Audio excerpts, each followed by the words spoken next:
When boarding schools were forced upon our children and our families, an unhealthy way of life began. These systems were militarized institutions that tore our children away from their families, their identities, and their languages. Boarding schools really enabled cultural genocide. The remains of more than 200 unmarked graves at former boarding schools. A crime against humanity. It took our own Native nations to restore that healthy way of learning again that boarding schools wanted to destroy.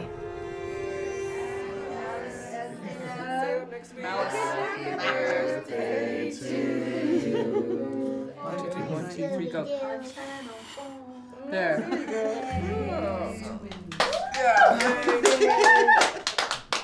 Okay. Family is literally the heart of everything that we are. The bond between my mom and Andrew, like the three of us, it's like magical.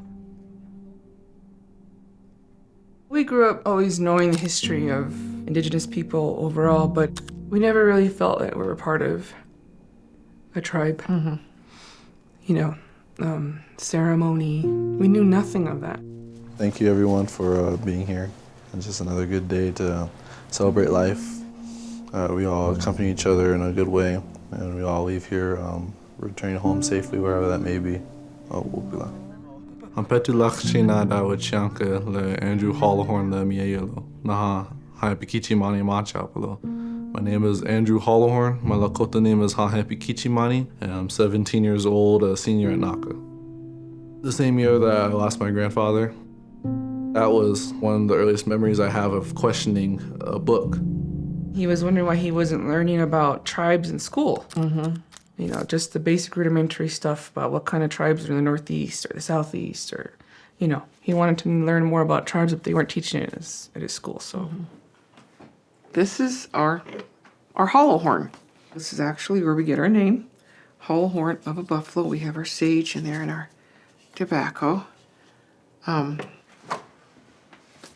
This is my mother and her mother and her mother. This has got to be, I don't know, 1870, this picture here. So my mother was, I always called her the feisty one. I mean, she was in high school in, 1927. She threw out her history book because she said it was garbage and it didn't read the truth. It was, and this is a public school in Montana. It was not an Indian school. I remember my grandfather and mother talking about Indian rights, the sovereignty that we deserve and that we had within ourselves. My father is very proud of being Lakota. He came from a family of alcoholics. He didn't speak the language too much because he wasn't taught the language. There was no traditionalism, there was no ceremonies. So I think you have those dynamics of alcoholism and Christianity, and they just create chaos. I just want, positive thoughts when I start the beadwork. And it's like my way of saying good morning to my dad.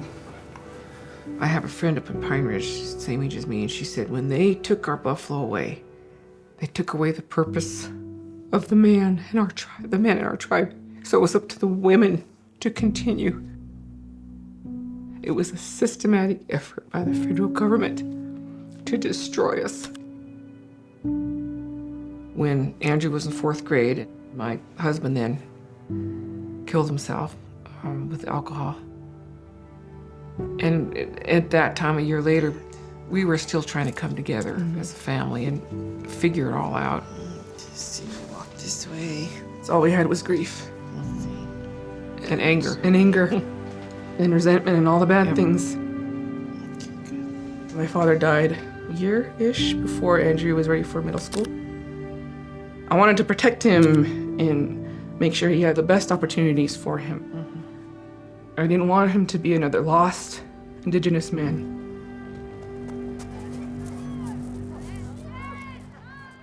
Culture is inseparable from academic success in many ways. Naka was born so that we could re-engage young people into learning that was meaningful.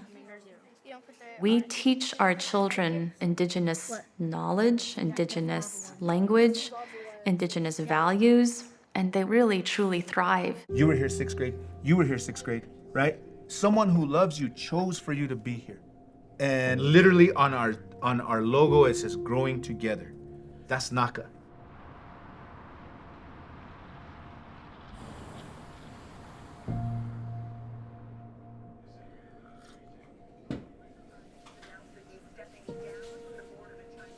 Do you want me to do your hair? I was gonna get used to not doing your hair if you're being in college. In the late spring of Andrew's 5th grade year, we went to Naka's open house and they offered Lakota language, which to me is amazing to offer it so far from home.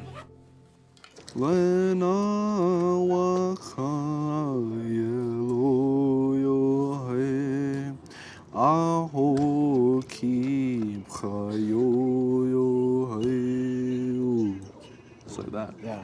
Right away, we started to see a bigger light, because he was already full of light, but a bigger light within him. Like, us little Indian kids are learning about our own people. It just had infinite possibilities, and I was like, if both the X and the Y... He really felt like he fit in because he saw other boys with long hair, and that meant a huge deal to him. It was so cute.